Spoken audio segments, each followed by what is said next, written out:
Hello, my name is Aquina Ruffner. I'm a student occupational therapy assistant, and today I'm going to be talking about a distal radius fracture, and I'm going to be talking about two topics, and this will just help you become more knowledgeable about distal radius fracture, and might give you some strategies to use if you have one, and it might also just give you some ways just to make it more bearable.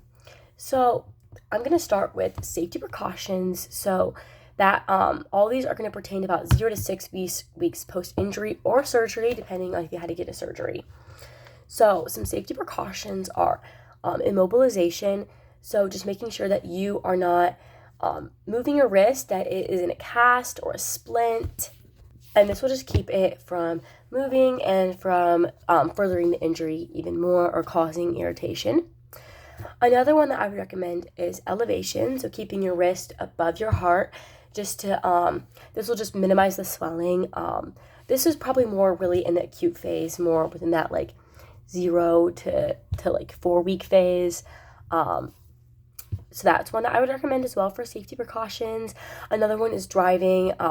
You should avoid driving if you are taking any narcotic pain medication during this injury, especially 0 to 6 weeks post injury or surgery. Another safety precaution is going to be weight bearing. So just avoid pushing, pulling, lifting more than just like a coffee cup weight with that affected extremity. The next topic we're going to be talking about is home strategies that you can implement. Just you can implement them at home. It's just simple things you can do to make your recovery process better. So just this one coincides with the safety precautions is elevation. You can do that at home, and it just really helps minimize that swelling.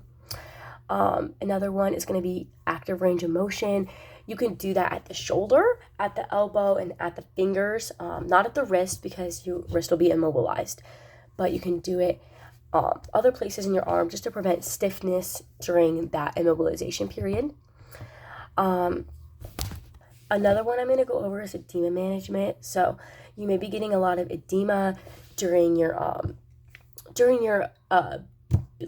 injury, especially during the beginning phases, the acute phases. So edema management, you can put some ice packs on your wrist to help reduce the edema, but I would not recommend putting heat on because that is not going to help reduce it, but ice packs will. If you are unsure what edema is just swelling in your wrist, just to make that clear. So that'll really help your edema. And lastly, I'm going to talk about some finger exercises. That'll also help. That's just a home strategy you can do. You can implement that at home as well. If you need information on finger exercises, you can Google that, or you can look it up on YouTube and they'll have some. Just make sure to add that you have a distal radius fracture. So they can give you correct finger exercises to further the recovery of your injury. So that's my informational video. I hope everyone enjoyed, and I hope that this helps you when you have a distal radius fracture, and I hope that it helps you. So that's my informational video. I hope that it helps you if you have a distal radius fracture, so some strategies you can use, and I hope that it was informational for you. If you have any questions, you can comment them below.